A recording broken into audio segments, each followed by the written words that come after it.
Saga from Armenia. The Princess Peri and the Rich Merchant. Chapter 1.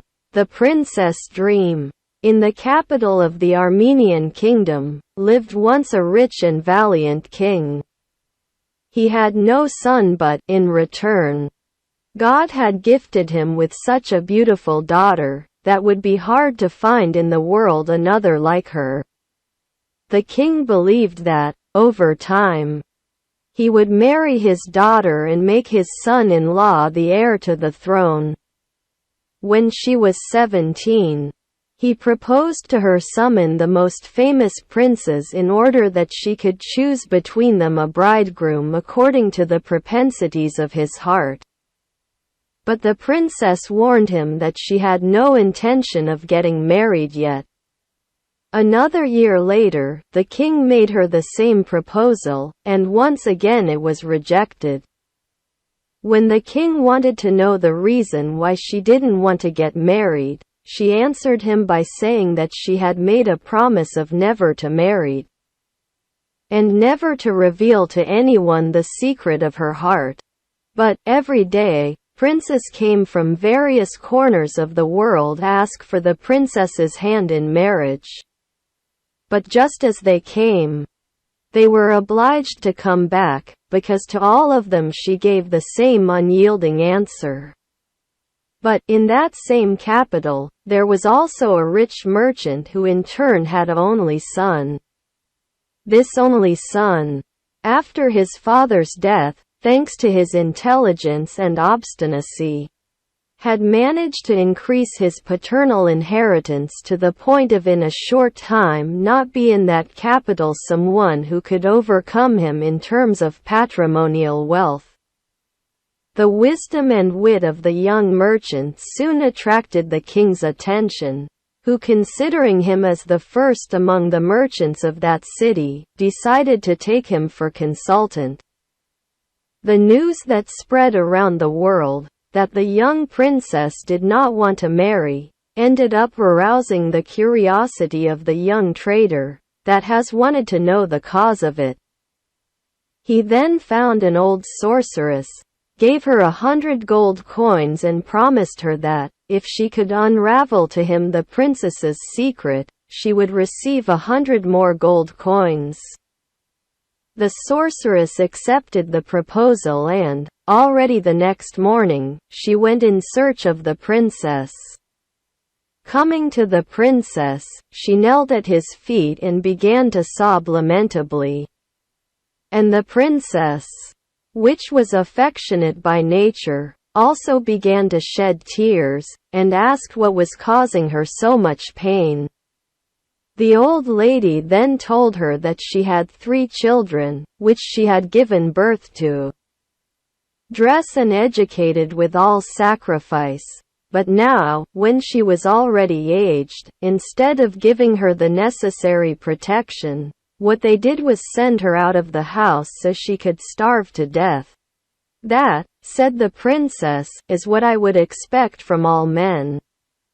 But do not worry, because I will order my servants to give you shelter in the court. You will be placed in my service. And that was precisely what the honorable lady wanted.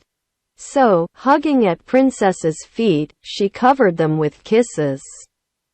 The time has passed, and the princess became so fond of the old lady, and came to have such confidence in her, that soon she was talking to her about her innermost thoughts.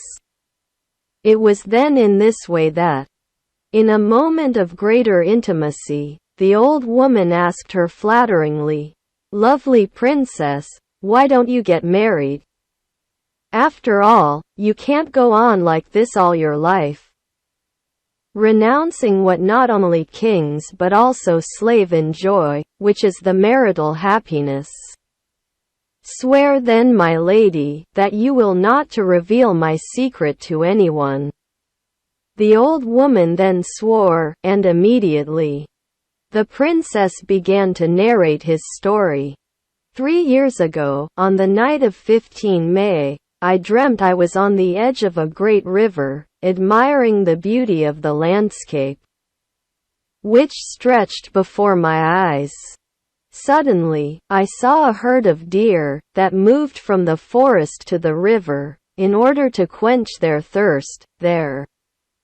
Unfortunately, when they passed over a rotting tree trunk, one of the males had their hooves implanted there, and for more than it has tried, it couldn't get out of there.